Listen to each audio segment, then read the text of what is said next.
David, you and I are geeks when it comes to trying to figure out what's good, better, and best when in terms of food and for human health and for the planet.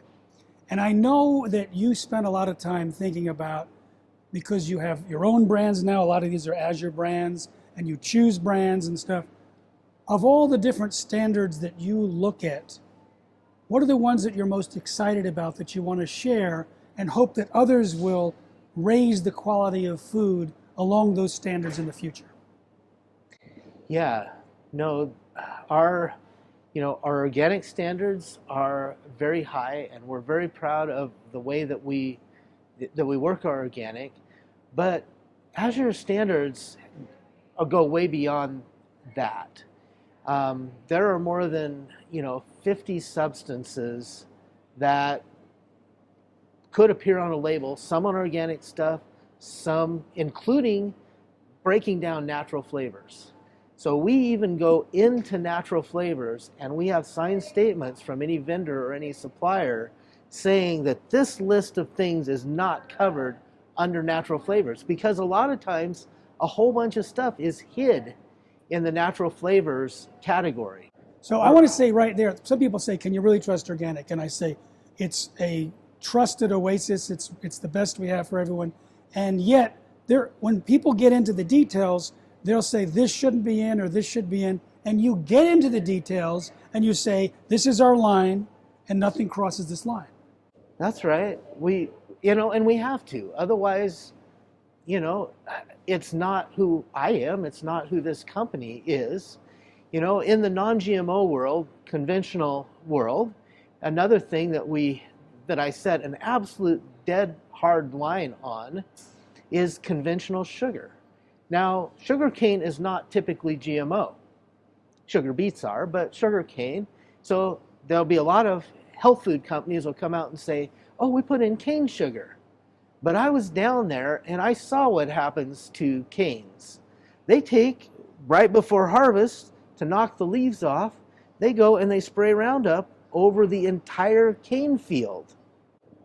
Then, after they're done with that, then they burn it and just take that Roundup and push it right into all the cells of that plant. So it's sprayed on when it's fully mature, and then it's burned, so it's like infused right into the product, and then they press the sugar out of it. No, ain't happening. So we hold an absolute hard line, whether it's organic product or not, that the sugar has to be certified organic if there's any kinds of sugar so in a product. So something is organic, it can be 95% organic, but 5% has to be at least be non-GMO. You're not allowing any of that 5% to be sugar. Well, it has to be organic sugar. Well, in organic, it would absolutely have to be organic sugar, right, no matter what. Oh, but even in the conventional world, oh, I get it. In our conventional products, we do not allow anything into our catalog or our warehouse that has conventional sugar, even if it's a conventional product. Whoa, amazing. And not only that, I got to add something here. So not only are you saving the land and the glyphosate use, but they found that people who are working in the sugarcane fields are getting this kidney disease of unknown origin. That's how they describe it. And it turns out it's probably from exposure to Roundup, because glyphosate, which is the chief poison in Roundup, is a chelator, and it grabs onto minerals. In this case, it grabs onto arsenic, and it smuggles it through the system, and it gets into the kidneys. And in the environment of the kidneys, it unhooks. And now you have two poisons in the kidney that can kill the kidneys. I mean, the amount of male farm workers in these areas who are dying from kidney disease is horrendous. So what you're doing, David, is not only protecting the land, but the farm workers. Okay, and I that's good to hear. I had actually not heard that, but I can totally see it. With that glyphosate being burned, you're changing the molecular structure even of the glyphosate to make it even more dangerous. It's just really scary to me. And glyphosate is in the air. In fact, the U.S. Geological Survey found glyphosate in 60 to 90% of the air samples and the rain samples. So it can be airborne. It can be in the water. And so when they burn it, I know that there was some studies found for ethanol, where ethanol is from corn that's been sprayed with Roundup, and they believe that the glyphosate molecules may go airborne out of the exhaust pipe. And so there's concern about that. I haven't found whether it's proven or not, but there's some scientists concerned about that. Absolutely. So, you know, a few others that we can't actually hold the line necessarily all the way across, but we do on our own farm. Vaccines.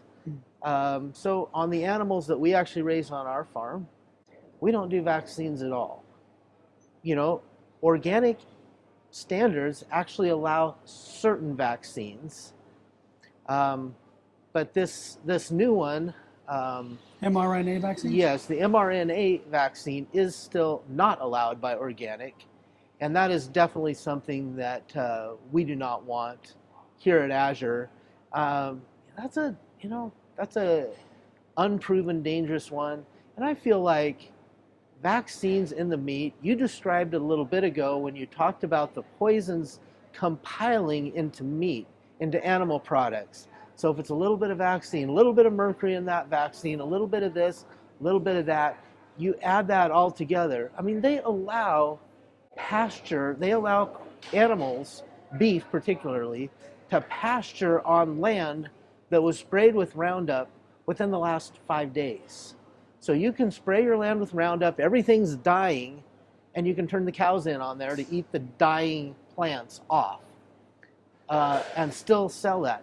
That just absolutely concentrates those, you know, obviously that's not for organic cattle. Organic, that would never happen, but in conventional beef, it's a thing, and it's, you know, we see it in our local community here sometimes, where folks are turning cattle in on freshly Roundup killed fields. Wow. So the concentration factor is immense. So there are things that we don't do on our farm that may be even allowed in organics in general, not that,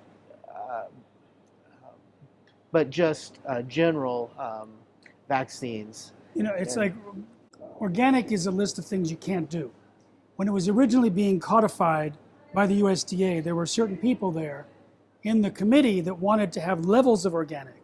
So, okay, you can't use these things, but if you create biology in the soil, you get a little higher, you get, more and more, basically regenerative.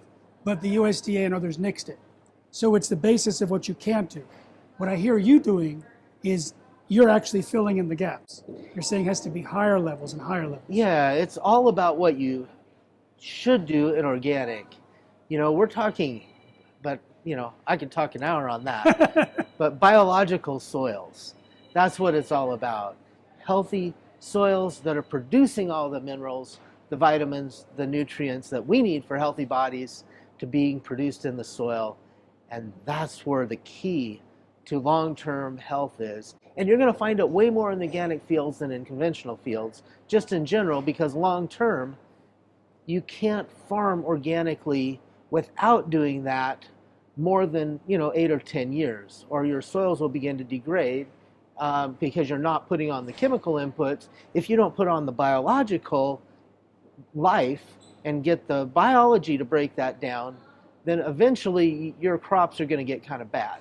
So organic farmers, doesn't guarantee that what you're buying necessarily came from biologically active soils, but the chances are much higher that it did. Beautiful.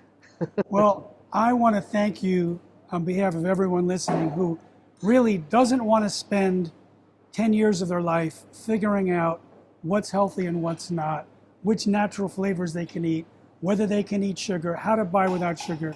They just appreciate it that you're doing it for them. Thank you. All right. Thank you.